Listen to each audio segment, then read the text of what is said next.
Imagine, just for a second, you're standing ankle deep in this thick, freezing mud. It literally pulls at your boots with every single step. It's raining, that continuous, unforgiving rain that just soaks right through your uniform, and all around you, the landscape is totally choked in rusted barbed wire.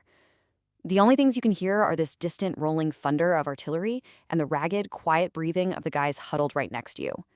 It is a relentlessly dark, claustrophobic scene. So, how exactly did the entire globe plunge into this kind of nightmare?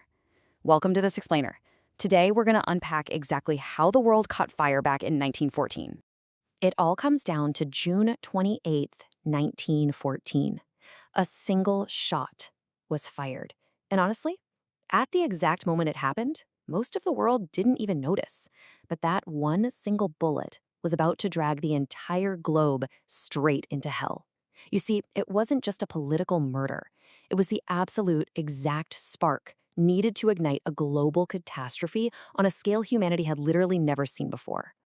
Which brings us to Section 1, the fatal spark. A powder keg ignites. The craziest part about all of this?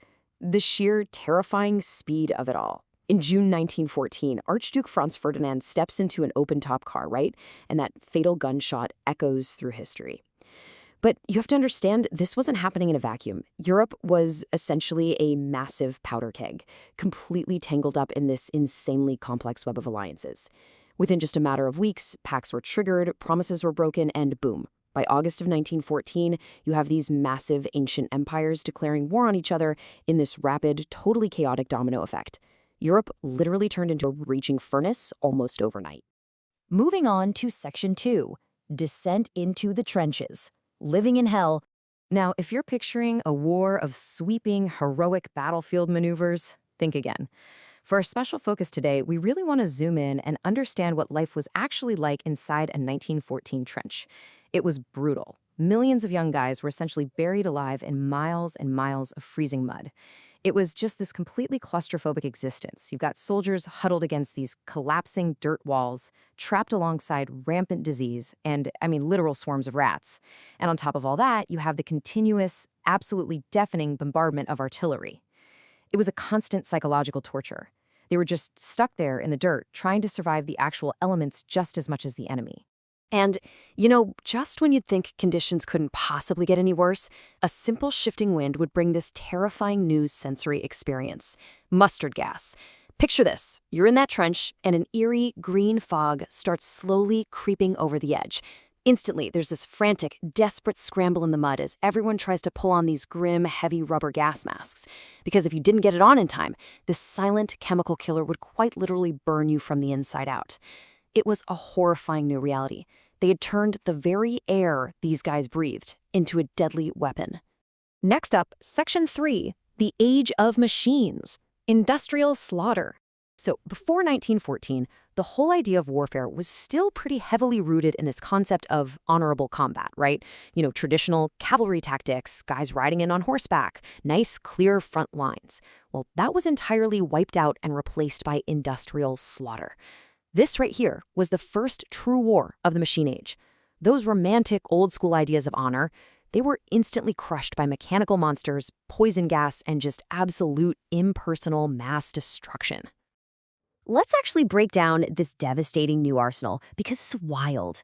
For the very first time in human history, you look up and the skies are filled with warplanes literally dogfighting through the clouds. Then, down on the ground, you have these iron land ships, these early screeching metal tanks, just crushing right through the barbed wire in the trenches, completely obliterating everything in their path. And perhaps the most devastating part? Heavy machine guns firing at blinding speeds. We're talking about weapons capable of erasing hundreds of lives in mere seconds. All that roaring engine noise and mechanical clatter, it's exactly what kept those soldiers so completely trapped in that muddy nightmare we talked about earlier. And that brings us to Section 4, a lost generation, the human cost. 20 million. It's a staggering, almost incomprehensible number, isn't it? Try to wrap your head around that.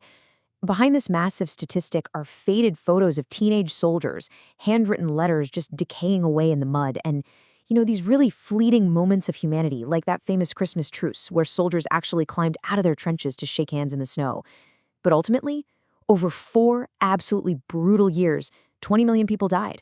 An entire generation was quite literally wiped off the face of the earth, leaving behind nothing but endless rows of white tombstone crosses. Which, honestly, makes this phrase so incredibly haunting to look back on. The war to end all wars. When the guns finally fell silent on November 11th, 1918, people were so desperate to believe that this level of destruction could never, ever happen again. But as we unpack the history here, the chilling reality is that there were no true victors in 1918. There were only survivors. This wasn't the end of all wars. Tragically, it was really just the prologue to something far, far worse that would emerge just a couple of decades later. And that leaves us with this massive historical footprint. So I'll leave you with this question. How did World War I shape our modern world? Think about it. The borders we know today, the everyday technology we use, the political tensions we're still trying to navigate, so much of it traces directly back to that single spark in 1914 and those freezing, muddy trenches that followed. It is definitely a profound thought to linger on.